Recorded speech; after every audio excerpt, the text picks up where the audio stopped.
There was a native speaker and everyone switched to Polish, and I felt like crying. I didn't want to speak in front of people, but you have to start somehow and you have to practice being brave. So this is part of learning languages as well, I think. Hello, Cici, how are you? I'm good. How are you?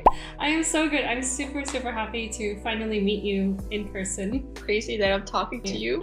I know, it feels funny. Could you please introduce yourself to people who might not know you? So hi everyone, I'm Sylvia, but everyone calls me Cici. I'm from Hungary and I'm a Hungarian language teacher. How many languages do you speak? Which ones are you learning? I speak English, I know that's boring, and Polish, a little bit of Russian. I don't use it actively, so I don't know, it's so hard to tell what would you consider knowledge, but I would say that I speak Russian. And I started to learn Spanish a few months ago. Amazing. And what got you into learning Polish? That's quite unique. Started 10 years ago. First, I went to a bilingual high school, and we had to choose a second language besides English, and I took Russian. And then when I applied for university, then I wanted to go on with Slavic languages. So I had Russian and Polish. Amazing. Wow. And how did you decide to start teaching Hungarian? I was thinking of what to do with all the languages that I know, because the only thing I knew when I finished high school that, okay, I love learning languages, but what should I do with it? Yeah. And I finished my bachelor and I was still thinking now, okay, I have Polish major, Russian minor, okay, still, what should I do? And then I realized that it could be a good idea to be a Hungarian as a foreign language teacher, because languages just make me understand my students better. Do you think it's true that Hungarian is one of the hardest languages in the world? No, I refuse. Why not? Because I think that every language is it has its own difficulties, and it's just it depends on the person. You know, I don't like these generalizations to state it as a fact that Hungarian is the most difficult one. And I have students who speak it perfectly, fluently, beautifully, so it's totally possible. Hungarian grammar is a bit tricky. What advice do you have for someone who's coming from maybe an English background, trying to learn a language with such a complicated grammar? Yeah, my advice would be not to give up, because it might be tricky at the beginning. It might be very weird and strange, those vowel harmony rules. But after you get through that part that seems very strange, then the same thing will come back. And it has a logic. So it's just weird at the beginning, but don't give up if you're learning Hungarian. And it's really possible to speak it fluently. Are there any similarities between Hungarian and maybe Polish? There are some in the structure, actually. For example, verbs with the prefixes, we have those. They have it in Polish as well. So this way of thinking could be similar. The tenses as well, like we only have present and past. You can make a future tense as well if you really want to, but using just the present conjugation can mean future as well, and it's the same in Polish. That's cool. I think Chinese does that too. Nice. And learning Spanish, was that tricky for you, or is Spanish very simple? Because everyone says that it should be easy, right? I don't know. Conjugations are tricky for me. Or like verb tenses. A lot of people told me that, okay, if you speak Polish, then Spanish is going to be easy. And I'm having a really hard time with the tenses. And just as I told you, in Hungarian, we have these two. Yeah. And in Spanish, they have, I don't know how many, but just like in English, too many. Yeah. Yeah, English is weird. What's your method for learning Spanish grammar? Are you using a book, or how do you remember all of those? Yeah, I have a book, and to be honest, I haven't really learned any grammar so far. I mean, I haven't really made a plan for Yeah. grammar, but I have a book and it explains things in Hungarian. Oh, okay. And it's like I have language exchange partners, and when something comes up, when I feel like, okay, I'm really struggling with this one, I have no idea how to say this, then I check that thing in the book, Mm. that specific grammar thing, and then I just read it and try to make sentences, read out a few examples. How did you meet your language partners? One of them was actually my student. Oh, go! Yeah, and she's from Mexico, and I wanted to learn Mexican Spanish. Yeah. And at the beginning, she was my student, and then after a month, I was like, okay, don't you want to be language exchange partners instead?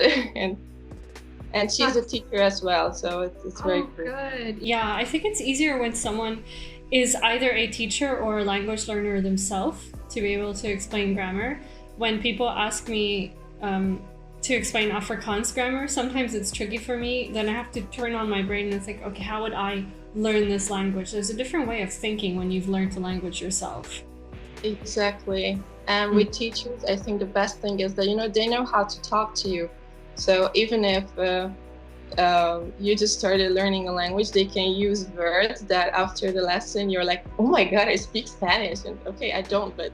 Yeah, I think teaching is really a special skill because like you said, you learn to talk to someone in a way that's simple enough for them to understand, but also for them to feel like they're making progress. And how do you start learning a language from the beginning? So if somebody were just to start out, what advice would you give?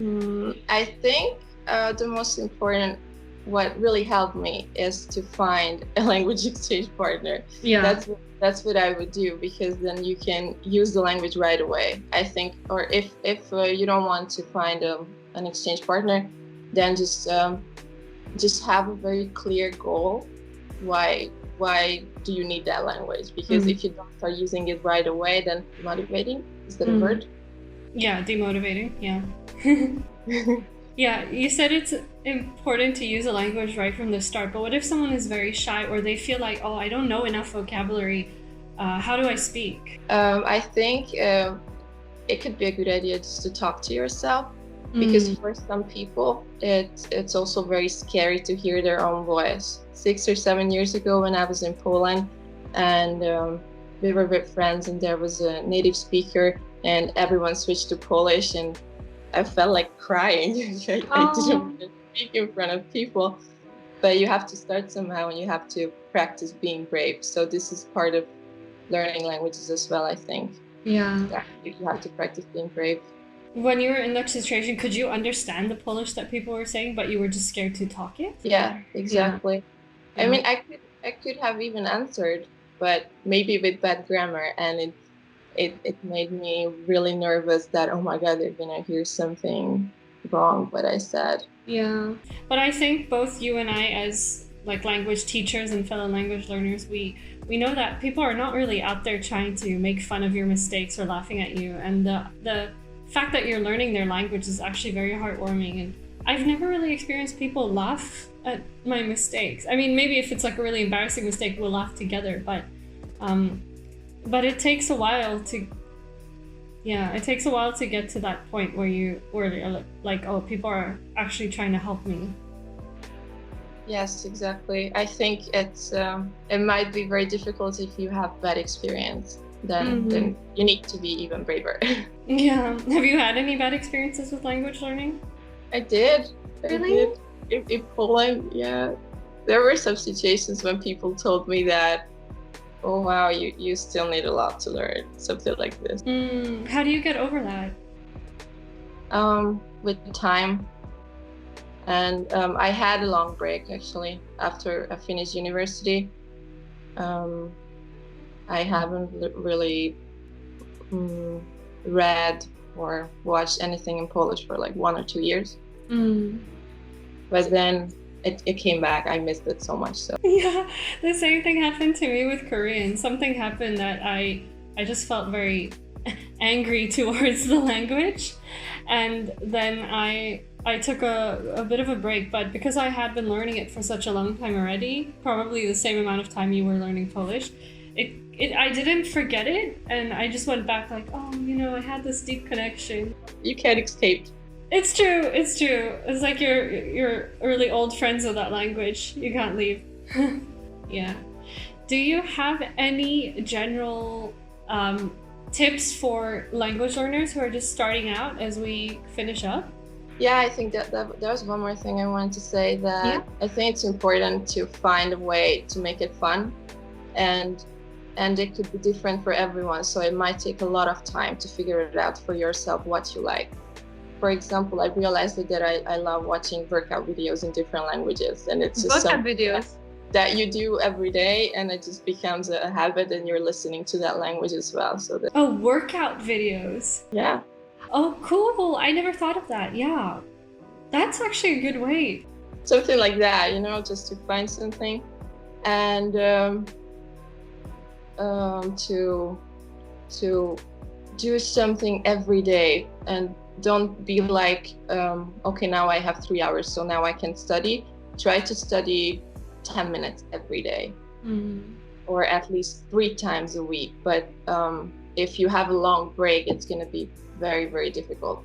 And for this, actually, we made a language challenge with another Hungarian teacher, a friend of mine, and we shared very interesting and I think exciting tasks for each day for 5 weeks, and we are posting it now every day, and those are really fun tasks. So if you don't have any idea what to do, like, okay, let's study for 10 minutes every day, but what should I do? So we collected some tasks for that. So cool. Where can people find those tasks?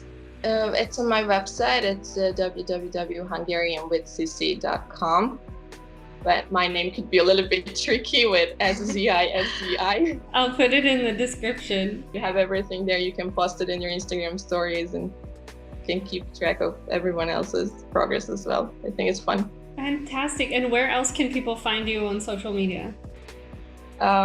My Hungarian teaching account is Hungarian with Zizi as well, with SZI.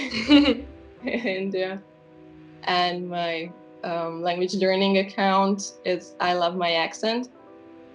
And I actually created that account to show my students that it's okay to make mistakes.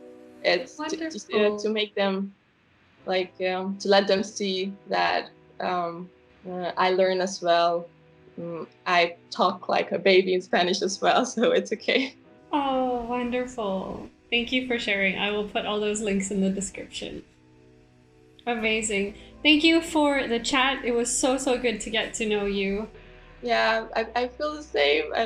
I was so excited to meet you. Thank you so much for having me. Amazing. Thank you so much. See you. Bye.